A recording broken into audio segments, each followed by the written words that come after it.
Well, howdy doody, word nerds. How's it going with your duty? No, let's not talk about that. Okay, let's. My name is Spencer. This is what we got to do. We got to say that I am your host, Spencer, and this is episode F248. 248. Let's talk about the words. The first word in this episode is the third form of the word fur. Fur. F-U-R. It's an abbreviation for furlong, which we will see at the end of this very episode. All right, I think my sound effect shall be... The next word is furan, or furan, emphasize either syllable. It is just spelled F-U-R-A-N. Furan. Oh, you can also spell it with an E at the end, and then it changes the pronunciation to furane or furane, because when you add the E, it makes the previous vowel long. So, this is a noun from 1894. It is a cyclic, flammable liquid compound, C4H4O, that is obtained from wood oils of pines or made synthetically and is used especially in organic synthesis, but also any of various derivatives of furan or furane. So I didn't understand any of that, and I hope that it sounded interesting to you. It's obtained from wood oils. I think that's pretty interesting. Wood oils of pines. And so there's... The etymology says that this is it's a scientific word, obviously, from furfural, which is that going to be in this? Is that even? Yes, furfural. We'll get to that word in this episode, so we'll talk about that later. That's what it's from. Furan, from this other word. Okay, ready, set, go. Urgh! Next we have furanos, or furanos. That's fine too. It is F-U-R-A-N-O-S-E, like the nose on your face, which, when you think about it, noses just look really funny. Noun from 1927. This is a sugar having an oxygen-containing ring of 5 atoms. There are different types of sugars, I guess, and this one has a ring. Maybe it's like a Saturn ring. A ring of 5 atoms. What types of atoms are around this ring of, or are ringing this sugar? I have no idea. I don't understand it. Maybe, I don't know. I feel like maybe there's a related word later in this episode. Maybe it's the same one that's related to furan, although I don't know if I'm seeing a connection between furan and furanos. I don't understand this chemistry science stuff. I can't help ya. Next we have furanicide. Furanicide, noun from 1932. It is a glycoside containing the ring characteristic of furanos. Whoa, okay. Well, I think I've heard of glycose and things like that may be related, is related to sugars or something. And so the previous one was a sugar with the ring, an oxygen-containing ring of 5 atoms. So, I guess those atoms are oxygen atoms. And then the furanicide is a glycoside, not a sugar, but a glycoside, which contains the same ring as furanos, this ring of 5 oxygen atoms, I guess? Yeah, I guess so. There must be something here about oxygen and, I don't know, something. So, anyway, we got another one. We got some scientific-y words in this episode. Haven't seen those for a while. Our next word, it is furazolidone, or maybe it's furazolidone. I think so. Furazolidone, Furazolidone.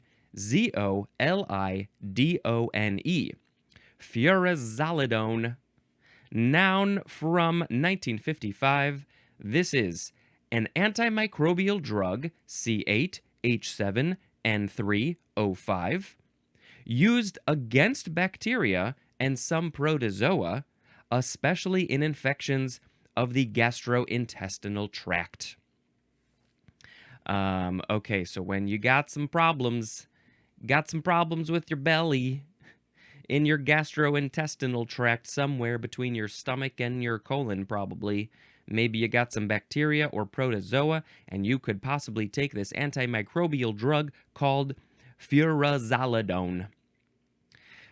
This is taking the FUR from furfural, which we'll see later, plus azole, that's one word, azole, or it's just the technically it's just the azol from that, and then the id from ide, and then the one from own. That's it. I don't know much else to say about these words. But we got another one that's totally different. It's fur bearer. Fur bearer. Noun from 1875. This is an animal that bears fur. We are not talking about the literal bear, of course. We have to call that out every once in a while. It's one that has fur, contains fur. An animal that bears fur, especially of a commercially desired quality. And I don't like this. So what are we talking about? We are probably talking about foxes and rabbits and what are those other animals that I can't think of at the moment? Do they make fur things out of voles? What animals are killed for fur? Let's just look that up. Here we go. Of course, PETA has a list. There's so many. Beavers, chinchillas, even dogs and cats. Minks, I think that's the one I was trying to think of. Rabbits, raccoons, seals, and of course bears. Bears bear fur. Do we even need to talk about how terrible this is? I mean, come on.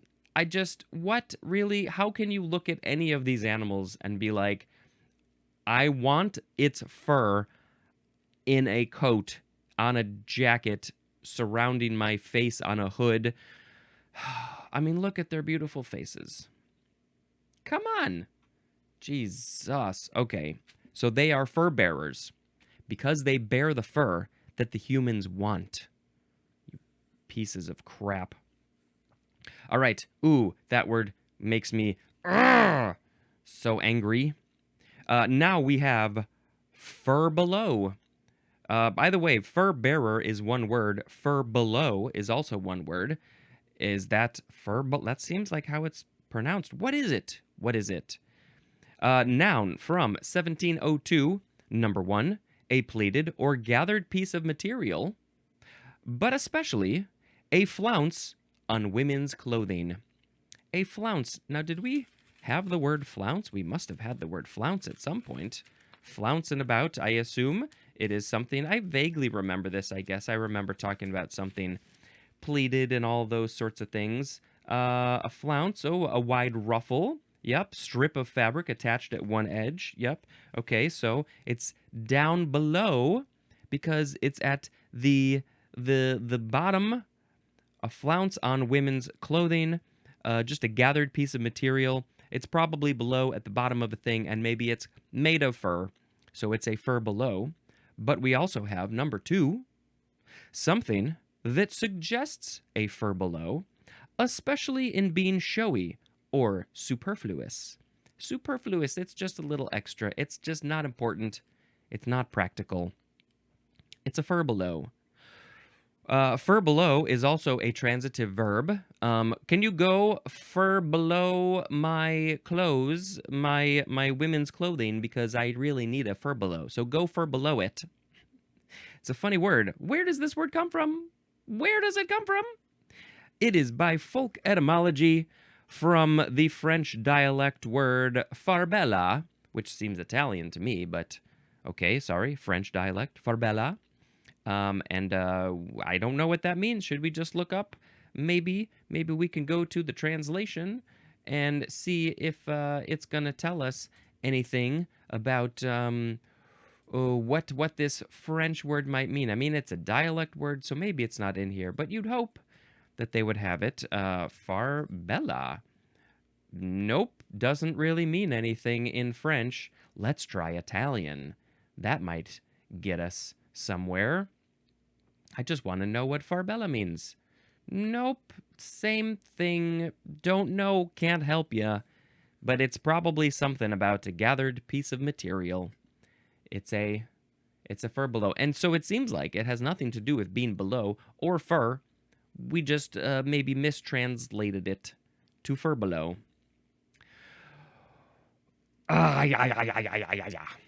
Next is furbish. This is a verb from the 14th century. It's just transitive. Number 1, to make lustrous. The synonym is polish.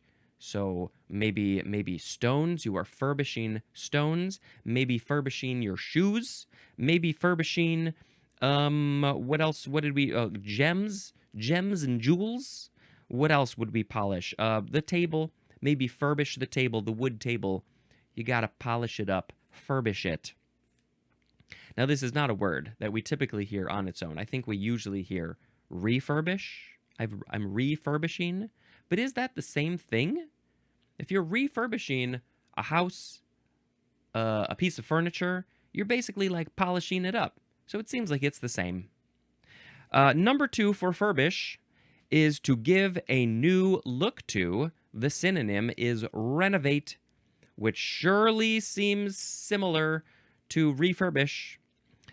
This is often used with the word up. Furbish up. I'm going to furbish up the house, the furniture, maybe my face.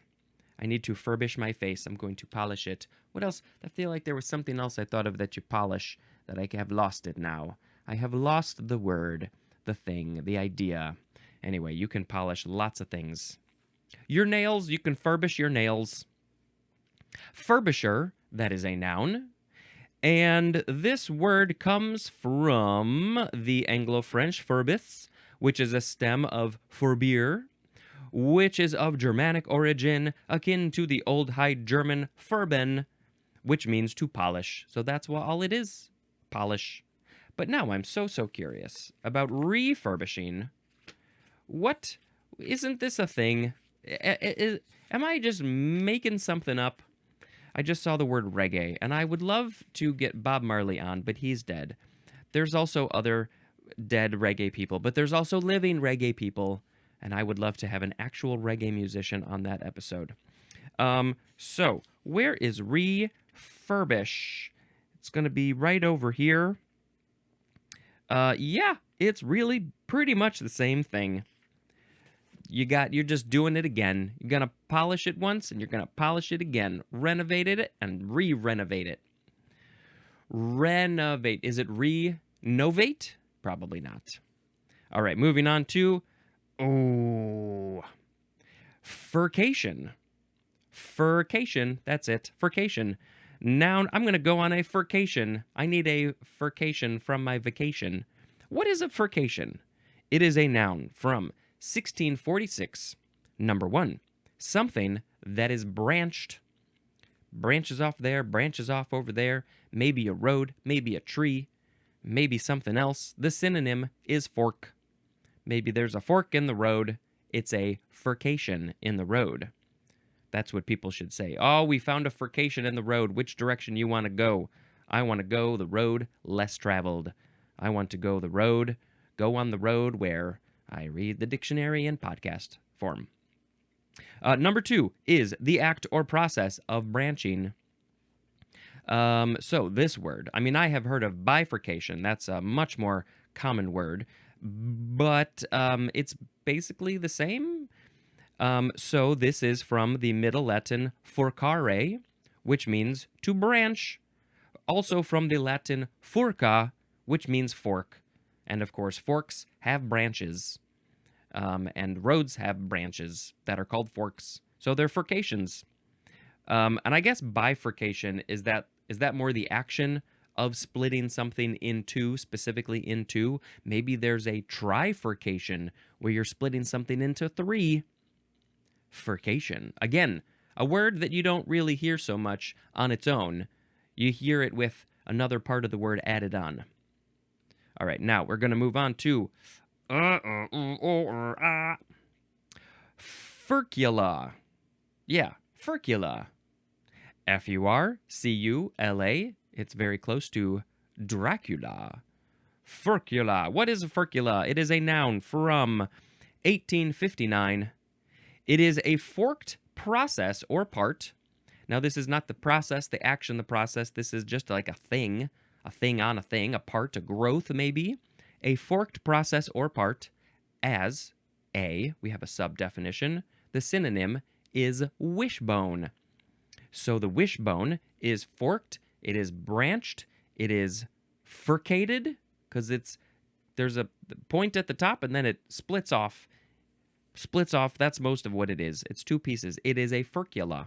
Seems like the proper name for the wishbone. But we also have B, the forked leaping appendage arising from the fourth abdominal segment of a springtail. And what is a springtail?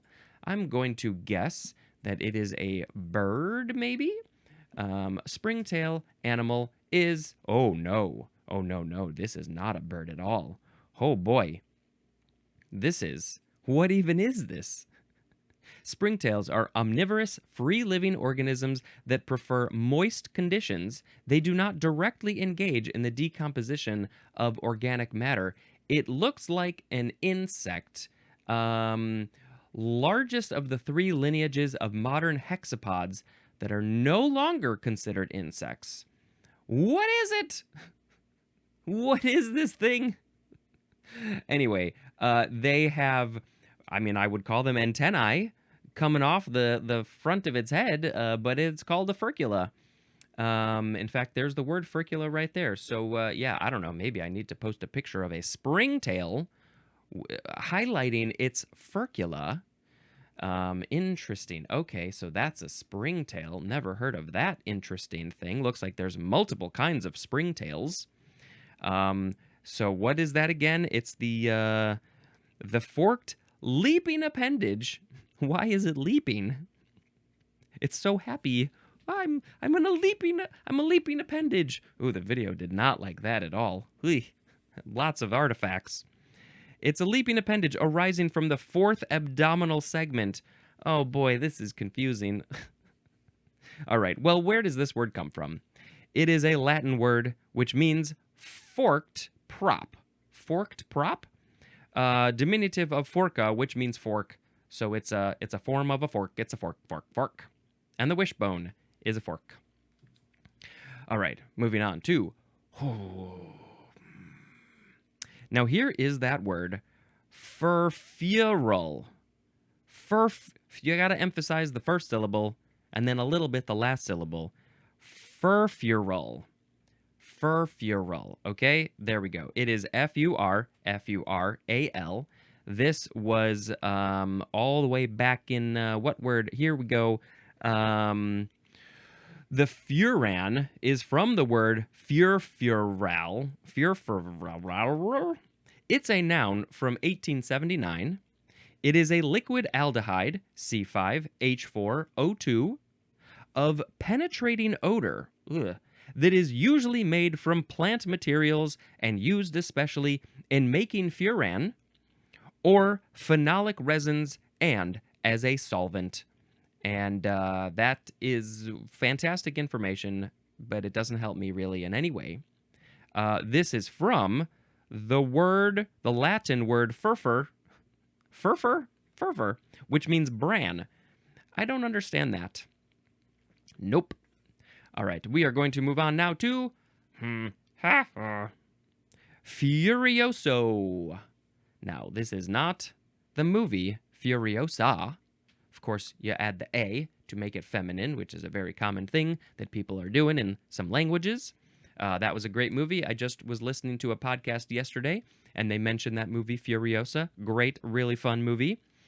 But furioso, or with a Z sound, furioso, this is an adverb or an adjective from circa 1823, and it is with great force or vigor. This is used as a direction in music. So, of course, this is an Italian word, and it literally means furious. So, what you want to do here when you come up to a piece of music that has the word furioso on it, you have to play it like you are furious. You are furious at the world. You are furious at the instrument. You are furious at the music. You're furious at the conductor. You're furious at the audience. You're furious at everything. And so you have to play with that feeling. Playing an instrument is a little bit like acting. Sometimes you have to put in some extra special emotions and feelings that maybe you're not feeling at the moment, but you have to act like you are to play it, to make the music feel that, and then that will make the people feel that. Okay, very good. Furioso. Urgh! Now we have the word furious. My sound effect is when I'm furious, I go Urgh. This is an adjective from the 14th century. 1A1, exhibiting or goaded by anger. Goaded is Goaded. You are goading me by anger. I'm exhibiting anger, goaded by anger. I'm furious. 1A2, indicative of or proceeding from anger. This thing is coming from the anger, so it is also furious. 1B, giving a stormy or turbulent appearance, as in furious bursts of flame. Oh yes, flame. Flame just always looks furious because it's fire. Fire seems angry. That fire is so angry. Why is the fire so angry? It's furious. It's marked by stormy or turbulent appearance. Okay, so this one, it's like just the action, the movement of the flames is stormy and turbulent. 1C, marked by noise, excitement, activity, or rapidity. Speed, excitement, activity. Right, so sometimes if I do this podcast, I'm very quick, talking really fast because I get some high energy and my heart rate gets up. I'm very furious. I'm a furious podcaster. When I edit this show and when I listen back to it when it airs, I always listen to it at double speed, and I sound very furious at that speed. I think it's the best way to check out this podcast. Number 2, the synonym is the 1A definition for the word intense. Ooh, he's so intense. He's so furious. The example is the furious growth of tropical vegetation. Ooh, the vegetation is growing intensely, furiously. Maybe it's quickly growing. What is a quickly growing vegetation? I don't know. Maybe sugarcane. I hope sugarcane is a furious growing plant. Furiously is an adverb, and where does this word come from? I mean, we already talked about furioso, which is the Italian word. Maybe it's probably from that. Let's see. Also, Latin furiosus, which is from furia, which means madness or fury.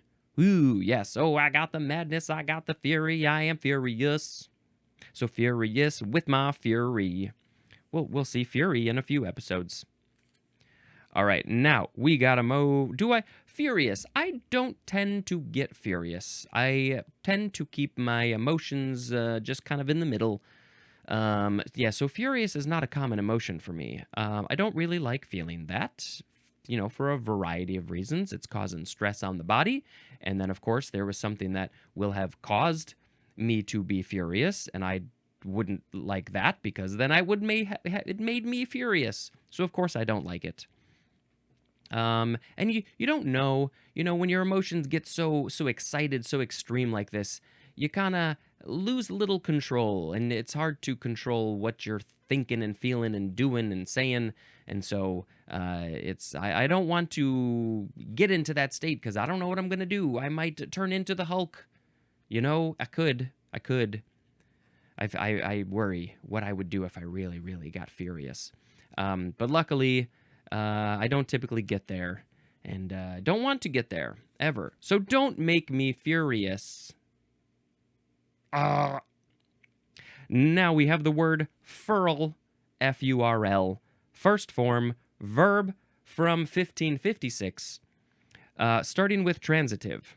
To wrap or roll close to or around something. You're wrapping something or rolling it around a thing. An example of what you are wrapping or rolling would be a sail or a flag. Sometimes the flag gets furled around the flagpole just because of the wind. The sails, maybe you gotta roll up the sails. You gotta furl the sail. When you don't want the sail to be open to the wind, you gotta furl it. And they say, furl the sail, please. Intransitive is to curl or fold, as in being furled. To curl or fold, as in being furled. Well, yes, that makes sense. Okay. Well, looking at those words, curl and fold, I assume that this is a combination of those words. What does the etymology have to say? It is from Anglo-French furlier, which means to fasten. So maybe once you roll it, you got to fasten it so it stays tight. Toilet paper and paper towels are furled on a roll. Here at work, we have some paper rolls for like a background, different colors, and so those are furled on the roll, and then you gotta fasten them so they don't unfurl. You don't want to be unfurled. What else? Also from firm. I think this is still Anglo-French, firm, which means tight. Also from the Latin firmus, which means firm. And then also, I see. I think I see where this is going. Ferlier is from firm, which means tight, plus lier, L-I-E-R, which means to tie. So you're tying it tight to fasten it. And then also from the Latin ligare, and there's more at the word ligature. So interesting that it had nothing to do with curl or fold. Maybe they took the word furl and they broke it apart and made curl and fold from it. Probably not, though. Okay, furl. Anything else about furl? Yeah, we got another similar one. Oh! The second form of furl is a noun from 1643. Number 1, a furled coil. Number 2, the act of furling. Oh, excuse me? I'm just going to furl myself onto a roll of something. Can I I can't furl. No, I'm sorry. I am not furlable, which I'm going to say is a word. Furl. Furl. Anything else about furl? I'm racking my brain. Furl. It's just a word. Furlong is next. Noun from the 14th century. This is a unit of distance equal to 220 yards, which is about 201 meters. Why furlong? Why 220 yards? This seems very odd and arbitrary. Let's look at the etymology. This is from Old English furlong, which is from fur, which means furrow, plus lang, which means long. So it's a long furrow. And I feel like, well, we'll get to furrow, in the next episode, probably? It's in a couple episodes. So, I guess we'll talk more about that. Ooh, it's a field. So it's a field, and I guess they were like, that field, that furrow, it's pretty long. They measured it. It's 220 yards. So we're gonna call it a furlong because it's a long furrow, and it's definitely a useful unit of measurement of distance. But why? Who is using this furlong? Who is using furlong? I accidentally deleted the whole thing. Who is using the furlong? Because it seems unuseful.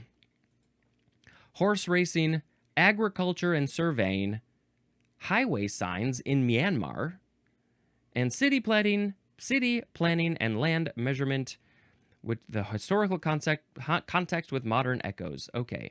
So, yes, it's a historical unit that people don't really use these days.